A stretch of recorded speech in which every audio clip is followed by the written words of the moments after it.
Man, I want to dig off into the history Hmm. of the DJ lineage that you got, that you're a part of, man.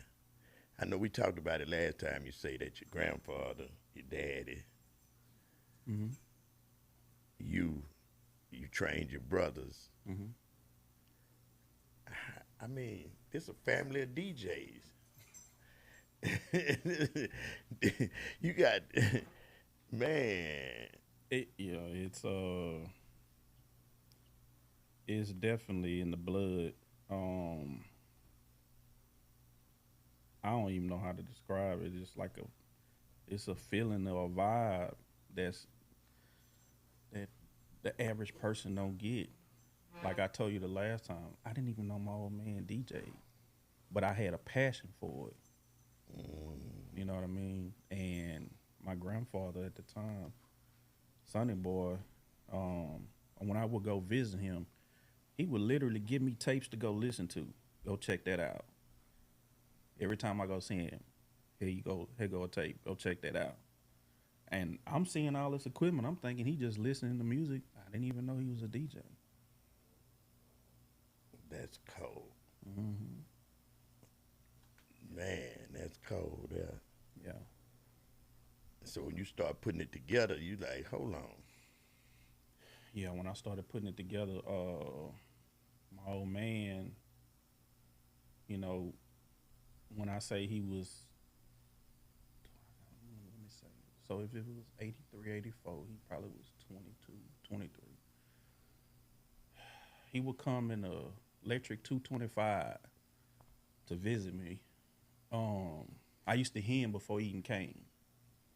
He had no seats in the back, but nothing but speakers. We talking 84, 85. Knocking pictures He off the knocking the wall. pictures off the wall. It's 10 o'clock at night, you know what I'm saying? And he coming to see me, you know what I'm saying? And Yeah. and and and I think from that point, I really started being infatuated with music when he would come with that bass, just knocking shit down. Man, And that's how I pretty much started my love for music. that's the coldest one now, man. Yeah. That's a good way to get to it because you hear your old man coming. You know, hey, man, I'm knocking pictures down the wall. The old man on the way, Man, man. we couldn't even sit in the back. We were sitting on speakers.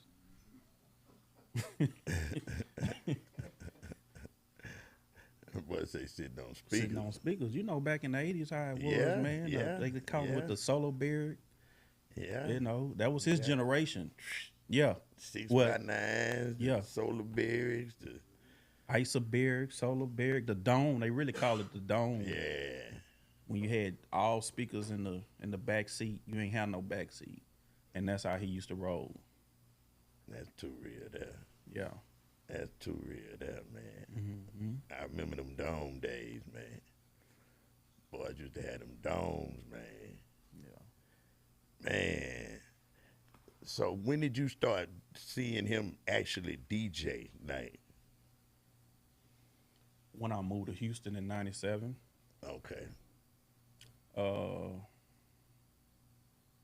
he used to send me tapes in the mail before I moved to Houston. Um, and me and my uncle Pete, we would dissect it like, man, you seen what he did? How he brought that shit back? We would study that shit and we would try to do it. We talking about 1996 now.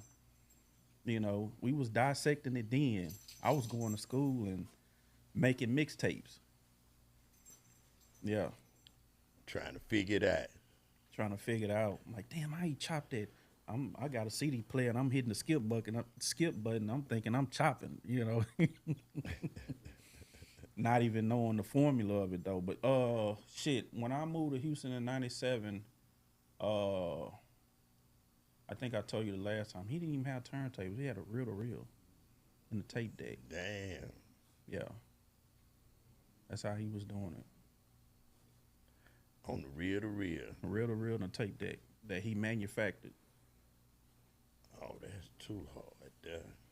Yeah, he found a way to When speed up the record mm-hmm. So when you record, you're recording fast, and when you play it back, it's slow. Hold up, man. Because I think at this time, Screw had a 4-channel or 5-channel tape deck that had a pitch Yeah, it control was a on it. Vulcan channel. Yeah, Vulcan You can channel. slow it Yeah. down on the pitch on the tape deck. So he didn't have that type of money to pay for that. So he engineered it. And then engineered it without the air. Yeah. So that was just something he did, man. He would adjust the heads on the tape, and he always cleaned the heads with alcohol before he even did any recording. He made sure he cleaned the heads every time. That's why you never had it in his tapes. That's why I tell people, man, it's meticulous. You got to be meticulous. Oh, he was meticulous. That's why it took him so long to do a tape. Man, it pay. It pay to be that way when you're a DJ. If you want to be one of the greats always have that little one thing that they do. It's like with Screw, like you say, when you take it back there, nobody knew the science of what he was going back there to do with that 4-track. But it's always one step Right. that make it, you know what I mean? That's his sauce. Yeah, that's his sauce. That's his little way of doing what he do. Did they ever meet? Did him and Screw ever meet? They met briefly. It was a play that Dindy and Ladina was trying to set up. At the time, my old man was very, very interested in meeting it because he was like, shit, if it wasn't for him, I wouldn't even be doing this. So he paid homage to him. You know what I mean? He didn't want to take anything from him. I think he filled in a gap that was open at the time.